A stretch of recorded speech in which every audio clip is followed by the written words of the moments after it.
mass immigration, the challenges we have in integrating people. Now, we've got the federal opposition now working on a policy not just to cut immigration, but to bring in people more likely to fit in. But ABC presenters are already rehearsing their lines about that. Have a listen to this morning. Being anti-migration, isn't that the definition of prejudice? If we've got complex problems around infrastructure and roads, blaming the latest arrivals, isn't that prejudice? Honestly, Mike, I mean, does it amaze you that we don't seem to be able to have a serious debate about immigration without the ABC and even some left-wing liberals screaming racist? Thanks, Andrew. Well, to be honest, Japan is a country where equality is not seen as a form of discrimination. I come here quarterly from Japan for business, and every time I come here, I always think that what's the next event in the oppression Olympics?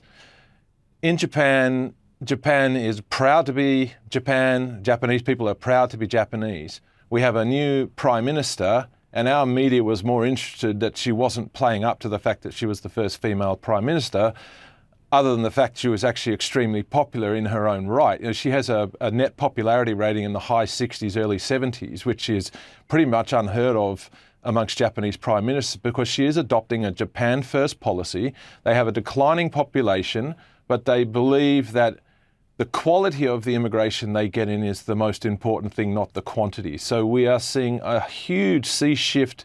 We're even having a ministerial council to help the Japanese work out how foreigners can better integrate with Japanese society.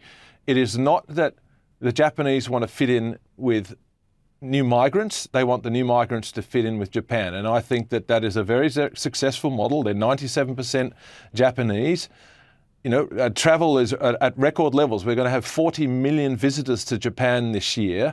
And presumably people are going because they love the culture and all of these aspects and, the very kind and friendly Japanese people. But the entire nation really wants to make sure that we never, ever sacrifice the core of who we are.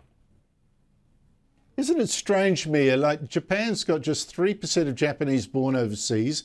We've got 30% of Australians born overseas. But they have franker talks about immigrants needing to fit in and wanting to limit immigration than we do. Well, there's a town in Saitama Prefecture. Sorry. No, that's to Mia. Mia, what do you make of that? Well, I think it's an interesting point, Andrew. And of course, in Japan, they're having these talks, and that's been the limiting point here in Australia, is that up until now, and even now with bodies like the ABC who are screaming racist when anyone wants to actually start discussing the surge of migration in Australia and the impacts that's having on the people who are here, you get called a racist. Reality is mainstream Australians are absolutely sick of that.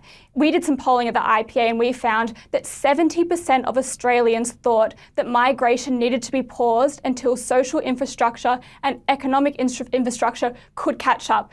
That's the reality. So the ABC can sit there and call us all racist, but that is how mainstream Australians feel. At the end of the day, it is an absolute testament that there are so many people who want to come into this country, but unless we can get migration under control, unless it is planned for, and unless it is targeted toward areas of economic need, then the quality of life for everyone living in Australia, whether you were born here or whether you are a new arrival, that will decline. Mike, you've spent more than half your working life, I believe, in Japan. Do you see them self-flagellating about their past? And they've got a past that's harder to get over, what with World War II and all that, than we do.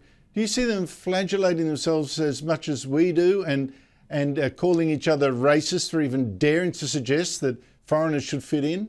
Not in the slightest. And it was interesting, you mentioned earlier in the show former Ambassador Yamagami making points that when a Chinese diplomat threatens to behead the Prime Minister, that it took 2, 3, 4 days for us to finally issue a response.